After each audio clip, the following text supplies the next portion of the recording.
Welcome to our channel. జ్యోతిష శాస్త్రంలో గ్రహాల సంచారం అనేది కామన్. అయితే గ్రహ సంచారం అనేది 12 రాశులపైన తీవ్ర ప్రభావాన్ని చూపిస్తూ ఉంటుంది.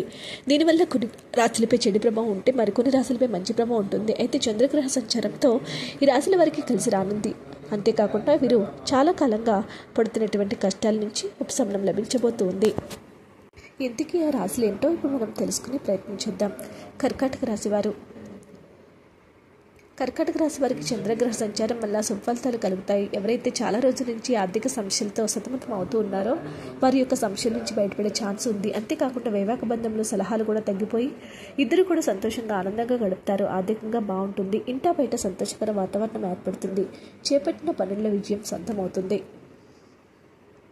మీనరాశి వారికి జూన్ 9 నుంచి అదృష్టం కలిసి రాబోతుంది. ఎందుకంటే చంద్రగ్రహణము వృశ్చిక రాశిలోనికి సంచారం చేయటం వల్ల అనేక విధాలుగా వీరికి లాభాలు కలుగుతాయి. ముఖ్యంగా అప్పుల ఊబిలో నుంచి బయటపడతారు. కుటుంబంలో కలహాలు కూడా తగ్గిపోతాయి. అందరూ ఎంతో ఆనందంగా ఉంటారు. చాలా రోజుల నుంచి పూర్తి చేయని పనులన్నీ పూర్తి చేసిస్తారు.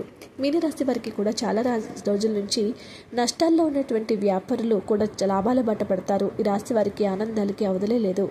వైవాహిక జీవితంలో సమస్యలన్నీ తొలగిపోతాయి. ఆర్థికంగా ఆరోగ్యంగా బాగుంటుంది. దీంతో చాలా ఆనందంగా ఉంటారు. మకర రాశి వారికి కూడా ఈ యొక్క చంద్రుని సంచారంతో ఆర్థికంగా కలిసి వస్తుంది. దూర ప్రయాణాలు చేస్తూ ఉంటారు. కుటుంబ సభ్యులతో కలిసి తీర్థయాత్రలు చేస్తారు. ఇది కాకుండా మీరు చాలా సంతోషంగా ఉంటారు. గత కొన్ని రోజుల నుంచి మిమ్మల్ని బాధిస్తున్న సమస్యలు తీరిపోతూ ఉంటాయి. వృశ్చిక రాశి జాతకులకు తమ రాశిలో చంద్రుని సంచారం వల్ల ఆర్థిక సమస్యల నుంచి విముక్తి కలుగుతుంది. చాలా రోజుల నుంచి పెండింగ్లో ఉన్న పనులు పూర్తి చేసిస్తారు. ఇది తమకు ఇష్టమైన స్నేహితులతో కలుసుకుని ఎంజాయ్ చేస్తూ ఉంటారు. అంతేకాకుండా ఆస్తి వివాదాలు ఒక కొలిక్కి వస్తాయి. చేపట్టిన పనులన్నీ కూడా పూర్తి చేసిస్తారు. వీడియో నచ్చితే లైక్ చేయండి. ఇలాంటి మరిన్ని వీడియోస్ కోసం మా ఛానల్ సబ్స్క్రైబ్ చేసుకోండి.